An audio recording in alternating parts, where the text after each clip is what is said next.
Hello everyone, welcome to my channel, welcome to a new blog. বেশ কিছুদিন পর তোমাদের জন্য নিয়ে এলাম আবার নতুন একটা ব্লগ। তারপর বলো, কেমন দিনকাল কাটছে সবার? আমার তো বেশ খাসাই কাটতেছে।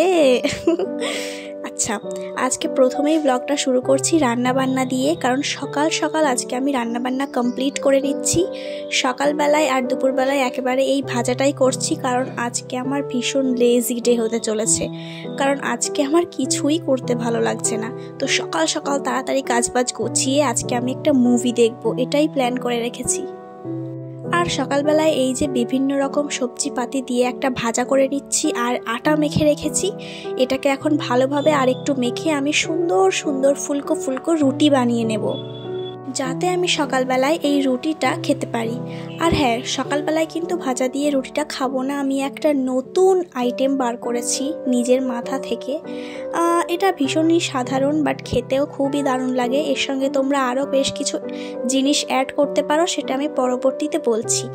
তো এই যে একে একে আমার রুটি বেলা হয়ে গেছে, আর বাদবাকি রুটিটুকু মানে আটা মাখাটুকু আমি রেখে দেবো ফ্রিজে, ওটা আমি রাত্রিবেলায় আবার রুটি বানাবো। আরে কারণ প্রথমেই তো তোমাদেরকে বললাম আজকে আমার লেজি ডে চলছে, বারবার আটা কে মাখবে বলো তো, ওই জন্য একেবারে মেখেই রেখে দিলাম। আর রুটিটা বেলার আগে রাত্রে আমি আধা ঘন্টা আগে বের করে রাখবো, সুন্দর নরম হয়ে যাবে আর আমি সুন্দর করে ওটা বেলে নিতে পারবো। তো এই যে তাওয়া গরমও হয়ে গেছে, আর আমি একে একে রুটিগুলোও করে নিচ্ছি। রুটি যত সুন্দর হয়, মানে রুটি যত ফুলকো ফুলকো হয়, ততই কিন্তু রুটি করার ইচ্ছেটা আরও বেড়ে যায়। আর আমার তো রুটি খেতে ভীষণ ভালো লাগে। অবশ্যই বাঙালি ভাত তো আমাদের প্রাণ, কিন্তু রুটি খেতেও কিন্তু আমি বেশ ভালোবাসি। আমাকে যদি দিনের মধ্যে দুবার রুটি দেওয়া হয়, আমার কিন্তু তাতে কোনো না নেই। কারণ আজকেও আমি দিনের মধ্যে দুবার রুটিই খাচ্ছি, সকালে আর রাত্রে। আর দুপুরবেলাটায় ভাত তো ম্যান্ডেটারি, ওটা তো খেতেই হবে। আগে জানো তো আমি একদমই রুটি বানাতে পারতাম না, প্রায় রুটি আমার পুড়ে যেত, না হলে ফুলতো না। বাট ওই যে বলে না, একটা কাজ করতে করতে তুমি অনেকটা তাতে পারদর্শী হয়ে যাও, তো সেই রকমই কিছু একটা বলতে পারো। আজকে রুটিগুলো খুব একটা ভালো ফোলেনি, বাট অন্য দিনেরগুলো বেশ ভালো ফোলে। জানি না আজকেরটা এমন কেন হলো, হয়তো আমার বেলাতে ভুল হয়েছে বা মাখায় কোনো কিছু ভুল হয়েছে। তো যেগুলো ফুলছে আমি তোমাদেরকে সেগুলোই দেখাচ্ছি, আর যেগুলো ফুলিনি সেগুলো আমি তোমাদেরকে দেখাইনি। তো এই যে আমি এখানে একটা ডিম নিয়ে চলে এসেছি, আর ডিমটা আমি এখন অমলেট করে নেব। সকালবেলায় যেহেতু খুব তেল মশলা খাবো না, তো আমি এটা বাটার দিয়ে করার চিন্তা ভাবনা করছি। এই যে পেঁয়াজ দিয়ে দিচ্ছি, আর বেশ কিছু কাঁচা লঙ্কাটা আমি কাঁচি দিয়ে এরকমভাবে কেটে নিচ্ছি, এতে আমার হাতটাও জ্বালা করে না।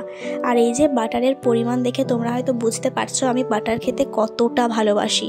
সত্যি আমি বাটার খেতে কিন্তু বেশ ভালোবাসি। আর এই যে বাটারটাও দেওয়া হয়ে গেছে, আর এখন আমি ডিমটা অমলেট করে নেব। তো সুন্দরভাবে ডিমটা আমি চারিদিকে ছড়িয়ে ছড়িয়ে বেশ বড় করে অমলেট করে নেব।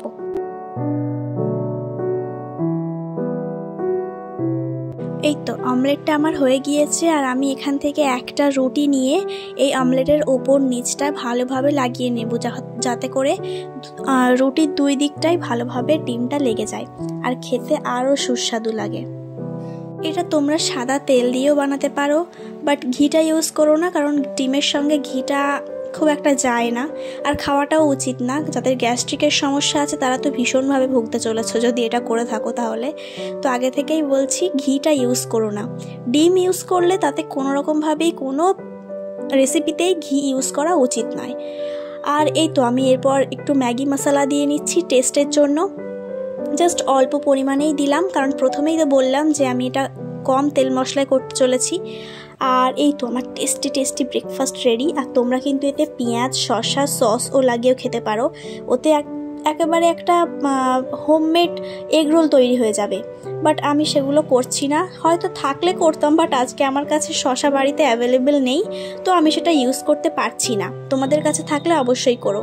রান্নাঘর নোংরা থাকলে আমার কিছুই ভালো লাগে না, তো রান্নাঘরটা তাড়াতাড়ি ঝটপট আমি ক্লিন করে নিচ্ছি। আর ক্লিন করলেই তো আমার আজকের মতন কাজ সম্পূর্ণ হয়ে যাবে। আর চাটুটা এখন আমি মাজছি না, কারণ ওটা এখন গরম আছে, ওটা পরবর্তীতে কোনো সময় আমি ওটা ওয়াশ করে নিতে পারবো। আর এই তো ভালোভাবে আমি গ্যাসটার ওপরেও পরিষ্কার করে নিচ্ছি, কারণ রুটি করলে গ্যাসের ওপর ভীষণভাবে নোংরা হয়। আমার তো হয়, বাট যারা একটু সাবধানতা অবলম্বন করে তাদের হয়তো হয় না, বাট আমার হয়। রুটি করলে গ্যাস নোংরা হবেই হবে, ওই গুঁড়ো গাড়া পড়ে। তো এই যে গ্যাসটা ভালোভাবে মুছে নিচ্ছি, আর এই যে সিঙ্কের চারিদিকটাও আমি ভালোভাবে ক্লিন করে নেব। কিচেন পরিষ্কার থাকলে আমার মনে হয় ঘরের অর্ধেক অংশই পরিষ্কার, আর অগোছালো থাকলে আমার মুড এমনিই খারাপ হয়ে যায়, মুডটাই বিগড়ে যায় আমার। তো আমি এটা সবসময় ক্লিন করে রাখার চেষ্টা করি, যাতে আমার মাইন্ড সবসময় ফ্রেশ থাকে। আর কিচেন নোংরা থাকলে কি বলো তো, অন্য টাইমে এসে না রান্না করতে একদম ভালো লাগে না, তখন ভীষণ অলসতা লাগে। এই তো তারপর আমি এখানে ভাতটা বসিয়ে দেব। আজকে জাস্ট পেঁপে সিদ্ধ দেব, আর দুপুরবেলায় ওই ভাজাটাই আছে, ওইটা দিয়েই খেয়ে নিতে পারবো। তো পেঁপে সিদ্ধ আর ওই ভাজাটা, দ্যাটস ইট, এনাফ আমার জন্য। পেঁপে সিদ্ধ দিয়ে দিচ্ছি, আর ভাতটা তো হয়েই যাবে একটু পর। তো ভাতটা হওয়ার জন্য অপেক্ষা করব। আর এখন তো গরমের সময়, ভীষণ পরিমাণে জল খাও, দিনে অন্তত 3 থেকে 4 লিটার জল খাওয়ার চেষ্টা করো। আমিও চেষ্টা করছি না, আমি 3 লিটার তো মিনিমাম খাই জল। আর আমার হেয়ার স্টাইলটা দেখে প্লিজ কিছু মনে করো না, কারণ আমি ঘুম থেকে উঠে এখনও পর্যন্ত এটা চেঞ্জ করিনি, আমার চুলটাই ছাড়াইনি এখনও। তো এই যে জল খাওয়ার পর কিছুক্ষণ ভেবে চিন্তে আমি চলে যাব, কারণ ওদিকে ভাত বসানো আছে। তো ভাতটা হয়তো অলরেডি উতলে গিয়েছে, এই তো বললাম না অলরেডি উতলে গিয়েছে। তো এই তো ভাতটাও এক্ষুনি হয়ে যাবে, আর তারপর আমি চলে আসবো পুজো দেওয়ার জন্য স্নান করে। আজকে এতটা ফুল ফুটেছে, এতটা ফুল দিয়ে আমার পুজো দিতে তো ভীষণ ভালো লাগে, বিভিন্ন রকম ফুল দিয়ে। আর আজকেই তো ছিল সোমবার, তো শিব স্নান তো করাতেই হবে। প্রত্যেক সোমবারে আমি শিব স্নান করানোর চেষ্টা করছি এখন, এটা নতুন আমার পুজোয় অ্যাড হয়েছে যে প্রত্যেক সোমবার আমি শিব স্নান করাবো। জানি না কতদিন পারবো, বাট যতদিন চেষ্টা করে যাব ততদিন আমি পারবো, আমি জানি। তো এই যে আমি মন দিয়ে শিব স্নান করাচ্ছি আর মন দিয়ে পুজো দিচ্ছি। যত কাজে যতই অলসতা থাক না কেন, আমার এই কাজটাই যেন কোনো অলসতা থাকে না, এই কাজটা আমি একদম মন থেকে করি। আর এই তো শিব স্নান করানোও হয়ে গেছে, আর আজকে আমি সুন্দরভাবে পুজোটাও দিতে পারবো। অনেকটা ফুল হয়েছে যেহেতু, আর ফুল দিয়ে আমার পুজো দিতে তো ভীষণ ভালো লাগে। অনেক ফুল হলে না আমার পুজো দেওয়ার ইচ্ছাটাও বেড়ে যায়, মানে আমি ফুল দিয়ে সাজাতে খুব ভালোবাসি, সে ঘর হোক বা ঠাকুরের জায়গা হোক, যে কোনো কিছু, ফুল আমার ভীষণ প্রিয়। আর আজকে আমি একটা নীল বাতি এনেছিলাম, জানি এটা সন্ধ্যাবেলায় দিতে হয়, কিন্তু আমি না আমার সামলাতেই পারলাম না লোভ, আমি এখনই একটা দিয়ে দিয়েছি, আর সন্ধ্যাবেলার জন্য একটা রেখেছি, ওটা সন্ধ্যাবেলায় দিয়ে দেবো। অনেক ফুল দিয়ে সাজানোর ফলে আজকে ঠাকুর ঘরটা তো ভীষণ সুন্দর লাগছে, আর আমার শিবকে তো দেখাই যাচ্ছে না, ফুলে ঢেকে গেছে পুরোপুরিভাবে। বিকেলবেলায় আমাদের এখানে অষ্টম প্রহর ছিল আমাদের পাড়ায়, তো সেখানেই একটু গেছিলাম। দেখো কত গোপাল সোনা। তো আজকের ভিডিওটা আমি এই পর্যন্তই রাখছি, আশা করছি তোমাদের ভালো লাগলো আজকের ব্লগটা। যদি ভালো লাগে প্লিজ সাবস্ক্রাইব করে চ্যানেলের পাশে থেকো। আজকের মতন টাটা।